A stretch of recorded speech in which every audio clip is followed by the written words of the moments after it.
Bien, maintenant que nous avons saisi les grilles et les niveaux, on va paramétrer le projet, on va commencer à saisir les porteurs verticaux. Donc là, par exemple, je me mets sur Revit, je vais sélectionner l'outil structure, l'outil mur. Mur, quand je sélectionne ça, vous voyez, il me met des paramètres. Il faut bien lire la barre verte ici, barre verte, pardon. Dans modifier, placer, vous avez tout un tas d'outils. Je reprends, si j'appuie sur mur en structure, pas en architecture. Vous avez des outils ici qui permettent soit, par exemple, si je clique là, ça va s'aligner, ça va faire un mur sur ce trait-là. Si je, si je clique là-dessus, ça va me faire un mur, mais regardez, si je me fais un mur ici, il ne se passe rien, il met un avertissement, comme quoi c'est pas visible. Pourquoi? Parce qu'en fait, si je regarde sur la 3D,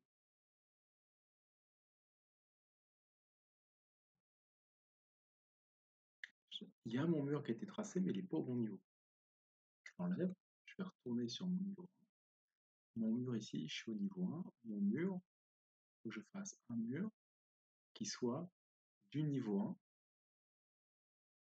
au niveau 2. Et là, on voit que quand je fais ça, je suis bien dans les propriétés, je vais du niveau 1 au niveau 2. Pour faire ça maintenant, je choisis par exemple mon mur de façade qui est un BBM creux. BBM, ça veut dire bloc de béton manufacturé ou parpaing, si on peut faire. C'est des familles qui sont déjà faites, elles sont déjà paramétrées. On verra plus tard comment les modifier. Je vous montre maintenant. Si vous aviez besoin de le modifier, vous allez là-dedans. Ça, c'est des paramètres que j'ai créés. Il y a un code couleur et une légende. Et si je regarde la structure, on voit que c'est un porteur de BBM creux B60 de 20 cm d'épaisseur et que c'est un matériau structurel. Voilà. On peut modifier tout ça. Donc, en même temps, je reviens, on peut choisir un matériau différent. On peut choisir un matériau différent, une fonction différente, rajouter des couches. C'est déjà paramétré. Donc là, je vais bien du niveau 1 au niveau 2. Et si je trace mon porteur, alors là, je suis au niveau 1, je vais vérifier sur le plan quand même vite fait. Je suis entre fil 28-29 et mon parpaing, il est en façade, il est entre 28-29 sur la file M. Donc je vais tracer comme ceci. Vous voyez, ça s'accroche facilement. Et voilà. Je dessine pas plus loin, on voit que c'est assuré et que ça se met en orange. On verra pourquoi. Si je fais VV, si je regarde mes filtres dans mon gabarit, vous avez vu que c'était un code 7, et le code 7 il se met en orange. C'est mon code couleur pour les choix des votre motifs. Peu importe, on verra ça plus tard. Ça permet de savoir quel matériau j'ai choisi. Donc je vais aller un petit peu vite, il y aura sans doute des erreurs, et je fais ça, et je vous montre ici par exemple, je crois qu'il y a un mur béton à partir de là. Toute la façade est en aglo, et à partir de là, c'est un mur béton. Là, à ce moment-là, je suis bien au niveau 1. Ah non, là, je ne suis pas au niveau 1. C'est ici le niveau 1.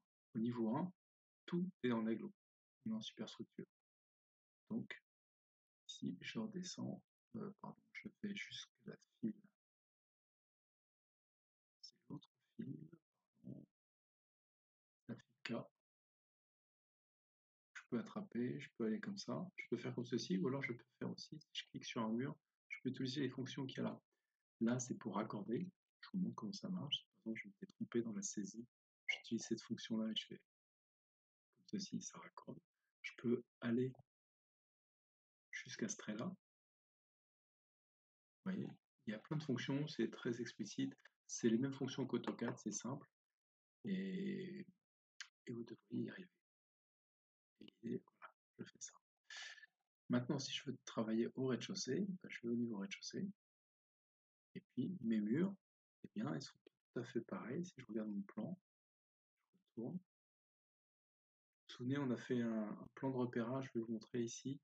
J'avais fait moi un petit plan de repérage pour dire localisation. On trouve les différents murs, ça va être par là, voilà.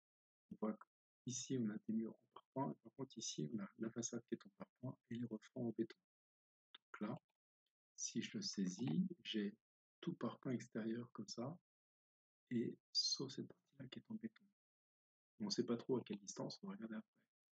Donc, pareil, ici, il suffira de choisir le refend en béton branché, je crois qu'il fait 20 cm.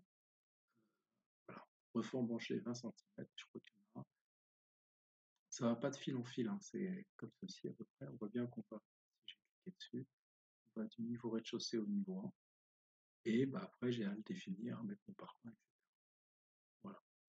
Maintenant, juste un petit détail, si je regarde ici, sur le rez-de-chaussée, mon décroché de façade, on voit qu'il n'est pas aligné là. Il faut aller chercher la cote intérieure.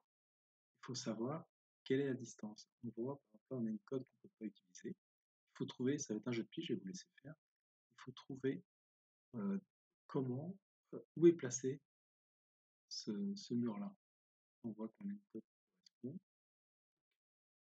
Celui-ci est bien axé. Et celui-ci, sur le plan, il va falloir aller chercher la cote qui nous permet de placer celui-ci par rapport à cette figure.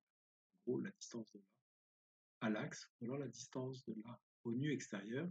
Et comme on a fait un petit dessin, pardon, c'est ici, sur les murs, on a fait une coupe sur les murs, je sais plus, voilà, ici, on sait que par rapport au nu extérieur, il y a 12 cm jusqu'à la maçonnerie creuse. Donc, si je reviens ici, je sais que là, de ce point-là à ce point-là, il y a 12 cm. Donc normalement, vous allez arriver à tracer ce petit décroché. Donc là, je répète, aglo, béton, aglo, béton. Il faut faire pareil ici. On voit qu'ici, on a une cote. C'est pas forcément la bonne. Il va falloir aller chercher une autre cote qui soit plus explicite et qui soit pas calée sur le partage. Vous jouez.